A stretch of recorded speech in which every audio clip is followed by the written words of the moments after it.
What I wanted to say first is obviously thank the Charter Commission and believe that their intentions were well intended, and I completely respect what they do. And for anyone that's online or basically talking to anybody, this isn't a time to smear anyone or talk about the negative implications that people have for supporting or not supporting something. This is a time to understand the issues that are going on right now and really think about how our community will feel in the next 10 years. So most importantly, where do we go from here? And this document that the Charter Commission has presented is not about any particular board or department. It's not about RTM. It's not about the town council. It's the amount of opportunities that are going to be available for, our citizens and the services that they will receive as a community. And knowing that, as a proponent of civic engagement in a diverse and inclusive environment, I'm concerned about the number of checks and balances under the proposed system.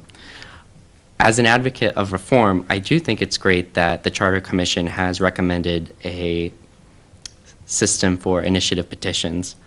However, that initiative petition would take 10% population to get something on the ballot, knowing that many of those issues may be ineligible. That could be roughly 15,000 signatures you would need to get something on the ballot, whereas for RTM you only need 10 signatures. And I'm not really sure why there hasn't been as many petitions from citizens for RTM. Maybe people don't understand that they can do that. And perhaps RTM isn't the answer either. But what I do know is that we should make it as easy as possible for people to create opportunities in which they can have a dialogue. The other issues that I was concerned about was the appointment procedure for various boards and committees. I think it's a great idea that we should be appointing people that are impartial and are knowledgeable about things to various boards like the Planning Board, or the Conservation Commission, where you do need to have, a various amounts of knowledge about that to be able to do the job. But what I'm concerned about is the town manager picking people to be on those positions without possibly not having to go through an application process. What the town council would do was either vote yes or no, whereas the Board of Selectmen has the ability now to think about the variety of candidates before them instead of just saying yes or no to that one position. And I feel like this is not what could happen under any specific individual, but I fear that having that loss of credibility creates an opportunity for committees to be stacked with the opportunity for agendas to be carried out by certain people. You see it going around town. There's factions like in every other town. Just go outside and you see people talking to different people, and that's just how it is. And I just feel like this amount for opportunities in civic engagement would decrease under that pattern. And if we want to treat our town like a business, I do support the idea of a town manager being an effective position for the town. However, I think there does need to be more checks and balances between the executive branch and the legislative branch for him or her to be able to do that job. And perhaps that is something that could be done through a special act at some point. But I think that a lot of the changes that are being proposed are too many at the current moment.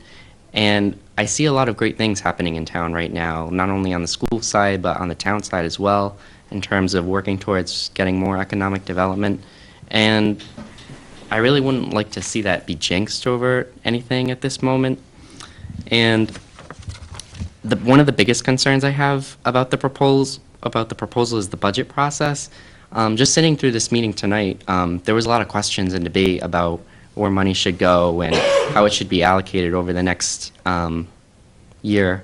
And how it would work, as I understand, that the town council can either say yes or no. They can't add additional funds to a particular department. And the town manager could say, this is my budget, you can take it or leave it. And if you just saw a few months ago, the government was literally shut down because the executive didn't get what he want. Obviously, it's a different scale, and people could remove the town manager, but removing the town manager is going to have an overall negative effect on the town systemically. And I just feel like that there are tweaks that need to be made to RTM and probably the system as a whole. And I think we need to do those changes incrementally and really work towards what will be the best for the future. In terms of the board competition, I believe everybody on this board has faced a contender when they were elected at some point, as well as the other boards in town, such as the school committee or the planning board. And that's wonderful. That's and amazing that people are even, interested. So that's my 2 cents for tonight. I appreciate you. Thank you.